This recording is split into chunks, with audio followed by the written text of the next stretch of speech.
ঐতিহ্যময় এই ভারতবর্ষে দুখানি গ্রন্থ মানুষের নিত্যপাঠ্য বলে আমি মনে করি। একখানি হলো শ্রী শ্রী চণ্ডী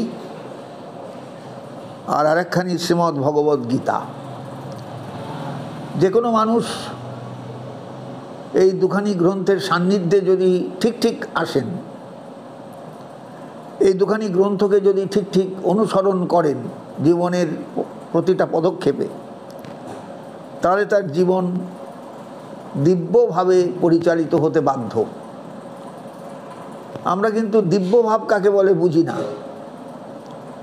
আমরা সাধারণ মানুষ, খেটে খাওয়া মানুষ, ক্ষুধায় তৃষ্ণায় আর্ত মানুষ। আমরা বুঝি শুধু ক্ষুধা কিভাবে দূর হবে তার উপায় খুঁজে বেড়ানো বা উপায় খোঁজা। আমরা ভাবি কি করে খাদ্যান্বেষণ হবে, খাদ্য কিভাবে জোগাড় হবে। আমরা ভাবি কিভাবে আমার অন্তত গ্রাসাচ্ছাদনটুকু হবে, আর কেউ খেলো বা না খেলো আমার তাতে কিছু আসে যায় না। ভারতবর্ষ কিন্তু এই ভাবনা নিয়ে কোনোদিন চলেনি। এটা ভারতবর্ষের ভাবনা নয়। এগুলো পরবর্তীকালে আমাদের দেশে এসেছে বিভিন্ন কারণে, বিভিন্ন প্রয়োজনে।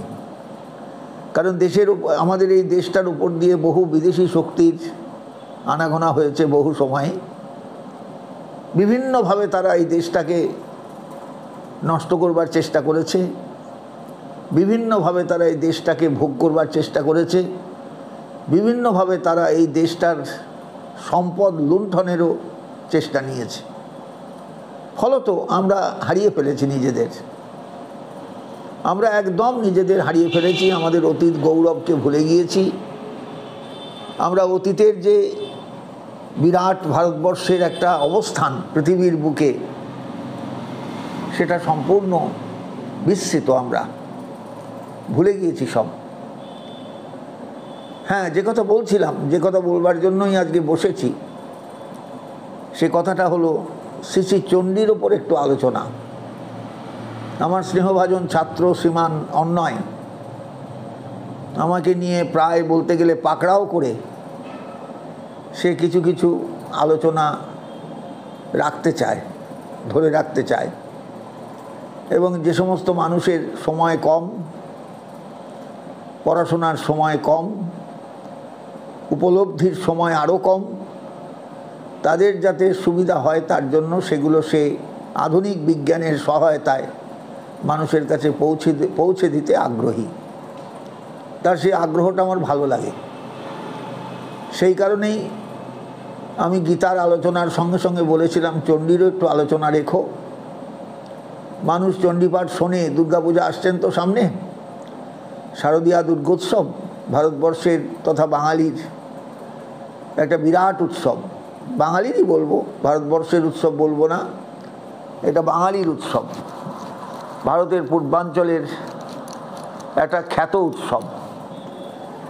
তা সেই দুর্গোৎসবে চণ্ডীপাঠ অপরিহার্য।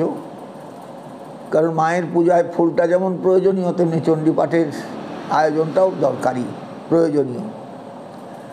মা যেমন ফুলে সন্তুষ্ট হন, তেমনি চণ্ডীর কথায় মা সন্তুষ্ট হন, আনন্দ পান। এই দৃষ্টিকোণ থেকেই চণ্ডীপাঠের সৃষ্টি। শক্তি পূজার সময়, দেবীর আরাধনার সময়ে, দুর্গাপূজার সময় সেই চণ্ডীর ওপর একটু আলোচনা রাখবার জন্য অন্যয় আমাকে অনুরোধ জানিয়েছে। আমি সংক্ষেপে আপনাদের কাছে দু চার কথা বলবো। হয়তো একদিনে শেষ হবে না, হয়তো দুদিন তিন দিন লেগে যাবে, দুটো তিনটে সেটিং লাগবে। আজকে আমার প্রথম এই আলোচনা নিয়ে বসা। চণ্ডী এবং গীতা ভারতবর্ষের দুটি গ্রন্থ হিন্দু গৃহে একটুখানি ঈশ্বরমুখী যারা, তারা এই দুটো গ্রন্থের নাম খুবই শোনে। যারা একটু সম্ভ্রান্ত ঘরের, তারা অনেকেই চণ্ডীপাঠ নৃত্য করেন, গীতাপাঠ নৃত্য করেন। যারা একটু শিক্ষিত, তারা চণ্ডীর সঙ্গে গীতাকে রীতিমতো কম্পারেটিভ একটা স্টাডি নিয়ে চলেন সবসময়। চণ্ডীতে কি এই বলা আছে, গীতাতে এই বলা আছে, চণ্ডীতে এই বলা আছে, গীতাতে এই বলা আছে। কথাগুলো প্রায় এক, কথাগুলো প্রায় এক, ইত্যাদি ইত্যাদি তাদের মন্তব্য শোনা যায়। কিন্তু সাধারণ মানুষের তো পড়ে ভেবে চলবার সময় নেই অত, আর সাধারণ মানুষ সংস্কৃত ভাষাও বোঝেন না খুব একটা। অতএব সেই কারণেই আমার এই আলোচনায় বসা, যাতে একটু চণ্ডীর আলোচনাও মানুষের নজরে আসে, উপলব্ধিতে আসে, চেতনায় যাতে তার একটু প্রকাশ পায় চণ্ডীর অসাধারণত্ব, চণ্ডীর অসাধারণ আস্বাদন।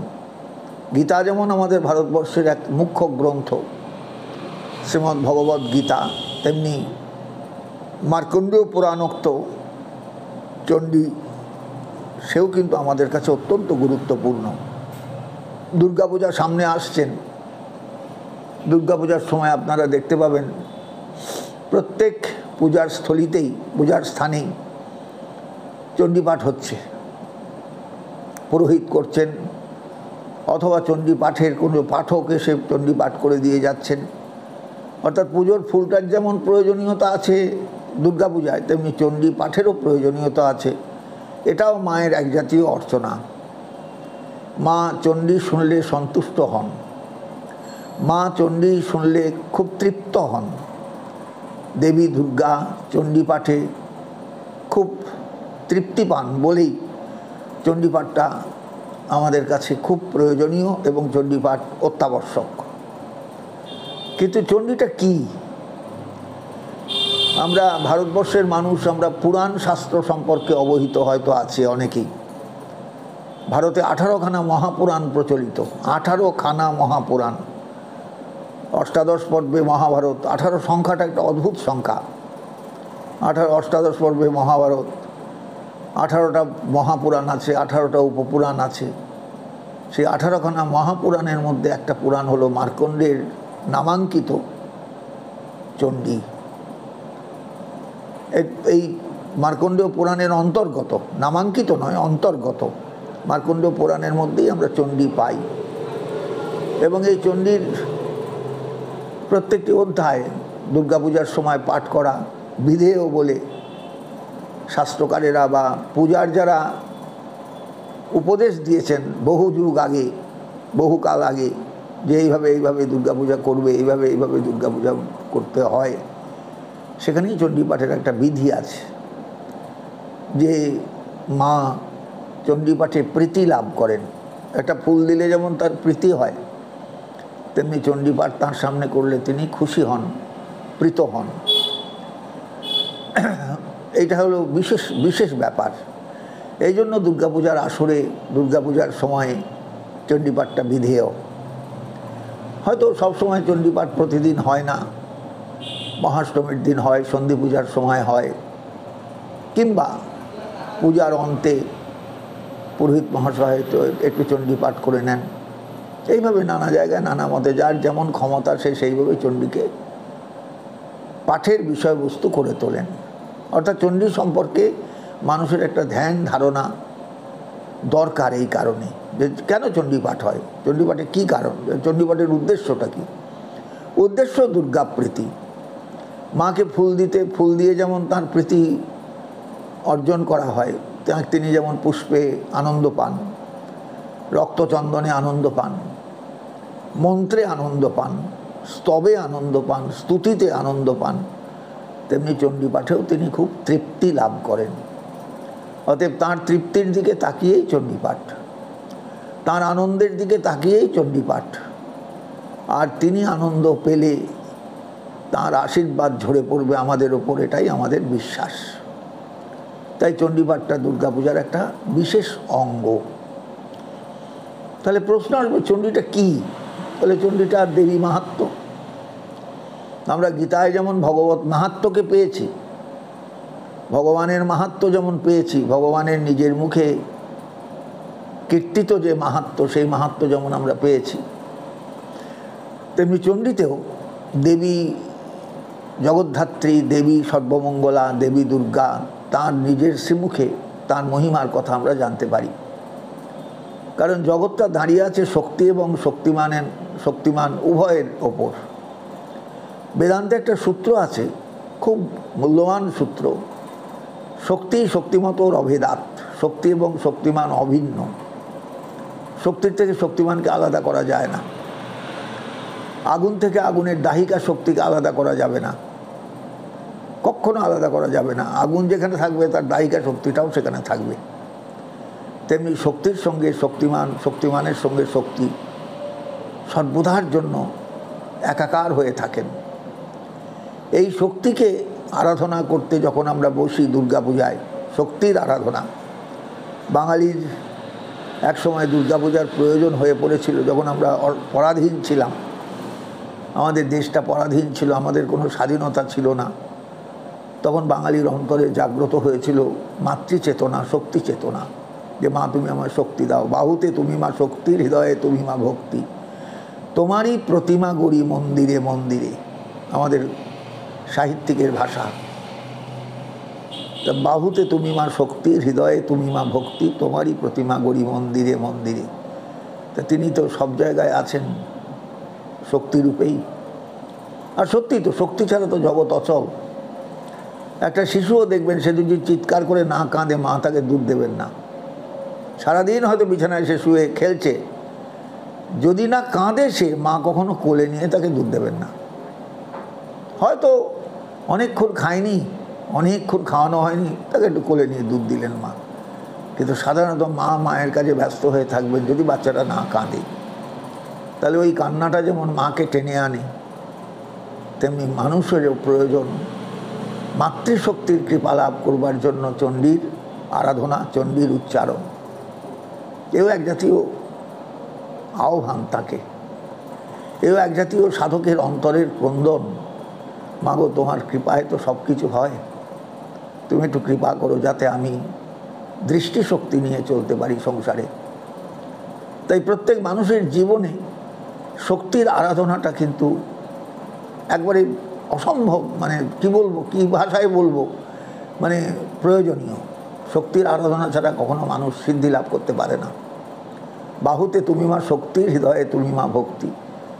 তিনি শক্তি দিলে তবে আমরা চলি, আমাদের পা দুটো চলে, আমাদের হাত দুটো চলে, আমাদের মনটা চলে, আমাদের চেতনাটা চলে, আমাদের সমস্ত শারীরিক ফাংশনগুলো, শরীরের যত রকমের ফাংশন আছে, যতগুলো ইন্দ্রিয়, তার যে ফাংশনগুলো আছে, সেগুলো সব ক্রিয়াশীল হয় যদি তিনি কৃপা করেন। তাহলে দুর্গাপূজা মানেই তো শক্তির আরাধনা। অতএব সেই শক্তির আরাধনা করতে গিয়ে চণ্ডীপাঠ অবশ্যই কর্তব্য, কারণ এখানে শক্তিকে পাওয়ার জন্যই শক্তির আরাধনা, শক্তিকে অনুভবের জন্যই শক্তির পূজা, শক্তির কৃপার জন্যই শক্তিকে বিশেষভাবে ডাকা। এই জন্যই তো আমাদের দুর্গাপূজা। আজকে নয়, দুর্গাপূজা একটা আমাদের কাছে একটা বেশ বারোয়ারির বেশ একটা জৌলস দেখাবার জায়গা হয়ে গেছে, বা মানুষের কাছে জৌলস নিয়ে পৌঁছে দেওয়ার বা বোঝাবার একটা ব্যবস্থা হয়েছে। কিন্তু ব্যাপারটা তো তা নয়। আসলে দুর্গাপূজা মানেই হচ্ছে শক্তির আরাধনা।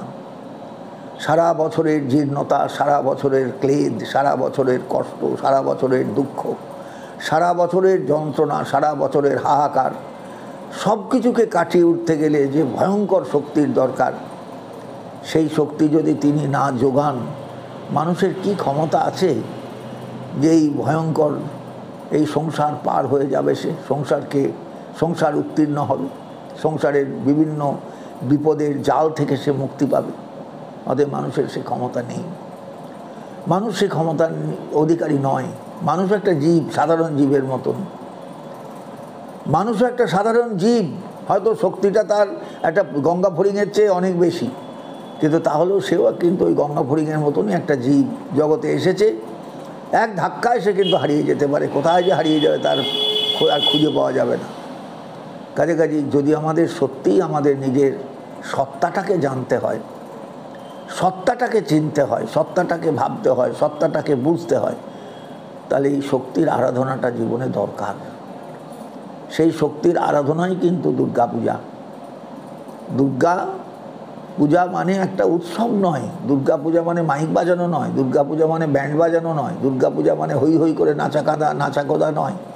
দুর্গাপূজা মানেই হচ্ছে সেই মাতৃশক্তির স্মরণ, সেই মাতৃশক্তির বন্দন, সেই মাতৃশক্তির চিন্তন, যে মাতৃশক্তি জগৎ জুড়ে বিরাজমান, সর্বত্র বিরাজমান। কারণ মা যদি না থাকতেন আমি জগতে আসতে পারতাম?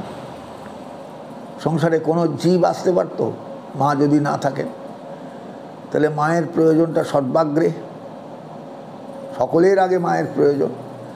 সেই যে মাতৃশক্তি, সেই যে মাতৃশক্তির কৃপা, তাকে বোঝা, তাকে জানা, তাকে চেনা, তাকে উপলব্ধি করা, এটা মানুষের জীবনের একটা বিরাট বিরাট বিরাট ব্যাপার। আমরা কিন্তু পেয়ে গিয়েছি সব হঠাৎ, আমরা কেউ বুঝতেও পারিনি, কিন্তু হঠাৎ সব পেয়ে গিয়েছি। মায়ের কৃপা পেয়েছি, মায়ের বুকের দুধ পেয়েছি, মায়ের স্নেহ পেয়েছি, ভালোবাসা পেয়েছি, জানি, বুঝি। আমি কি তার জন্য কিছু ডোনেশন দিয়ে এসেছিলাম, কিছু করে এসেছিলাম, তপস্যা কিচ্ছু নয়। হঠাৎ দেখলাম সব পেয়ে গিয়েছি। আমি সব পেয়েছি, আসরে এসে বসেছি। সেখানে মায়ের স্নেহ আছে, মায়ের ভালোবাসা আছে, মায়ের বুকের দুধ আছে, অমৃত খরা দুধ আছে, অমৃতের আস্বাদন যার মধ্যে রয়েছে সেই দুধ আছে। সব কিছু নিয়ে আমি পুষ্ট হলাম, অথচ উপলব্ধি করতে পারলাম না এই মাতৃশক্তির রূপটা কেমন। সেই মাতৃশক্তির আরাধনায় বাঙালি করে দুর্গা পূজায়, সেই মাতৃশক্তির অনুভব বাঙালির দুর্গা পূজায়, সেই মাতৃশক্তির আস্বাদন বাঙালির দুর্গা পূজায়। তাই দুর্গা পূজা বাঙালির একটা শুধু বার্ষিক উৎসব নয়, মাইক বাজানো নয়, ব্যান্ড বাজানো নয়, নাচা কাঁদা নয়।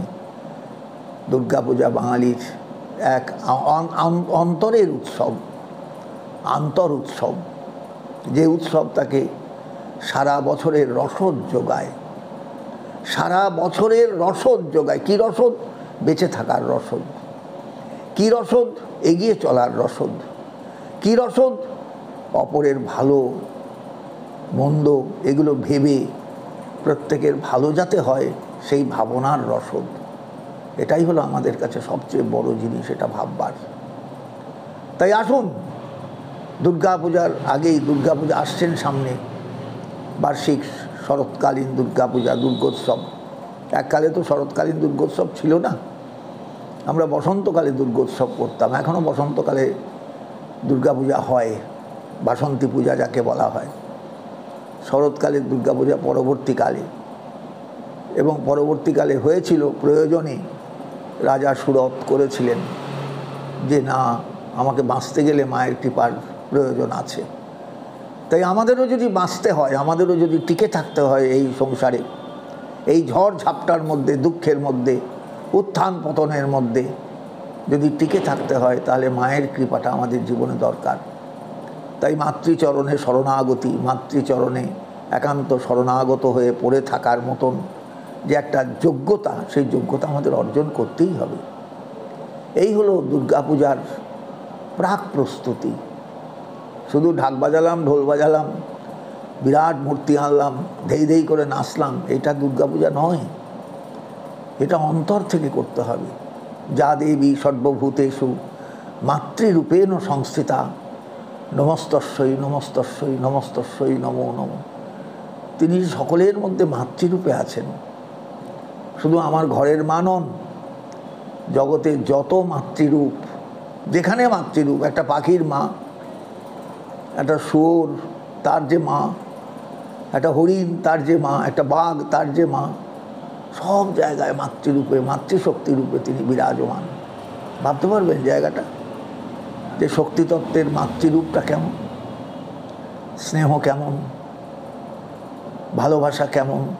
যে কোনো মাতৃরূপের দিকে তাকাবেন, একটা হনুমান তার বাচ্চাকে কেমন করে বুকে টেনে নিয়ে, একদম বুকের মধ্যে ঢুকিয়ে নিয়ে কেমন করে গাছ থেকে গাছে, ডাল থেকে ডালে ঝাঁপ দেয়, কিভাবে তার খেয়াল থাকে যে বাচ্চাটা বুকে আছে। মাতৃশক্তি। সেখানে কিন্তু পুরুষ বাঁদর কিন্তু এইভাবে বাচ্চাকে নিয়ে বুকে নিয়ে ছুটবে না, মা ছুটবেন। মাতৃশক্তি। মা রক্ষা করবেন, মাতৃশক্তি। মা বাঁচাবেন, মাতৃশক্তি। মা খাওয়াবেন, মাতৃশক্তি। কচি পাতা মাও যেমন খাচ্ছেন, মা বাচ্চাটার মুখে তুলে দেবেন, দেখবেন, তাকিয়ে দেখবেন গাছের দিকে, যে বাচ্চাটা তখনও কচি পাতা খেতে শেখেনি, মা শেখাচ্ছে কচি পাতা কেমন করে খেতে, ছিঁড়ে ছিঁড়ে খেতে হয় গাছ থেকে নিয়ে। সব মাতৃশক্তি। এই মাতৃ আরাধনা মাতৃশক্তির কৃপার অনুভব, মাতৃশক্তির দয়ার অনুভব, মাতৃশক্তির উপলব্ধি, এটা জীবনে দরকার, খুব দরকার, খুব দরকার। কারণ মাতৃ অনুভব না হলে, মাতৃশক্তির অনুভব অন্তরে না জাগ্রত হলে আমরা কেউ প্রকৃত মানুষ হতে পারবো না। আমরা অমানুষ হয়ে যাব বা অসম্পূর্ণ থেকে যাব। আমাদের সম্পূর্ণতা যদি প্রয়োজন হয় জীবনের, তাহলে মাতৃশক্তিকে বুঝতে হয়, মাতৃশক্তিকে জানতে হয়, মাতৃশক্তিকে ভাবতে হয়, মাতৃশক্তিকে চিনতে হয়, মাতৃশক্তির আরাধনায় ব্রতী হতে হয়, মাতৃশক্তির স্তবগানে মুখর হতে হয়, মাতৃশক্তির জন্য আমাদের ব্যাকুল হতে হয়। এগুলো আমাদের দরকার আছে জীবনে। তাই আজকে আলোচনার প্রথমেই আমার এই মাতৃ আরাধনার সূচনাটুকু হয়ে রইল। সামনে মহাপূজা, মাতৃপূজা আসছেন। আপনারা সবাই জানেন দুর্গাপূজা বাঙালির শুধু উৎসব নয়, এটা বাঙালির মাতৃ আরাধনা। যে মা আমার ঘরে আছেন, যার বুকের দুধ খেয়ে আমি মানুষ হয়েছি, যার আমি উদরে স্থান পেয়েছিলাম একদিন, যিনি আমাকে সংসারের আলো দেখিয়েছেন, বাতাসে এনেছেন, সংসারের আবহাওয়ার মধ্যে এনেছেন, যিনি আমাকে স্নেহ দিয়ে, ভালোবাসা দিয়ে মানুষ করে বড় করে তুলেছেন, সেই মাতৃরূপা মহামায়াকে, মাতৃরূপা যোগমায়াকে, মাতৃরূপা ঐশী শক্তিকে আমরা যেন অন্তরের শ্রদ্ধা দিয়ে বরণ করে নিতে পারি, তারই একটা চেষ্টা আমাদের থাকুক অন্তরে, তৈরি হোক ধীরে ধীরে, যাতে আমরা সেইভাবে মায়ের চরণে নিজেদের নিয়ে গিয়ে পৌঁছতে পারি বা নিজেরা উপস্থিত হতে পারি তার চরণে। আমার কয়েকদিন সামনের যে আলোচনা থাকবে সেটাই মাতৃ আরাধনার ওপরেই থাকবে। মাতৃশক্তির আরাধনা কেমন, মাতৃশক্তির প্রয়োজনীয়তা আমাদের জীবনে কতটা, এবং একে অনুভব কেমন করে আমরা করব, এই সমস্ত আলোচনার মধ্যেই আমি থাকব আপনাদের সামনে। এবং সেই চণ্ডীর বিখ্যাত উক্তি, যা দেবী সর্বভূতেষু মাতৃরূপেণ সংস্থিতা, নমস্তস্যৈ নমস্তস্যৈ নমস্তস্যৈ নমো নমঃ, চিতিরূপেণ যা কৃষ্ণ মেতদ্বাপ্ত স্থিতা জগৎ, নমস্তস্যৈ নমস্তস্যৈ নমস্তস্যৈ নমো নমঃ। যিনি চেতনারূপিণী, মাতৃরূপিণী, তিনি আমাকে কৃপা করুন, তিনি আমাদের সকলকে করুণা করুন, এই প্রার্থনা তাঁর চরণে। শারদীয়ার যে শারদীয়ার যে সূচনা, সেই সূচনাতেই আমরা তার চরণে জানাই। তিনি আমাদের প্রতি একটু কৃপা দৃষ্টি দান করলে আমরা সার্থক হব জীবনে, পরিপূর্ণতা লাভ করব জীবনে। এই হোক আমাদের প্রার্থনা। আজ এই পর্যন্তই রাখলাম।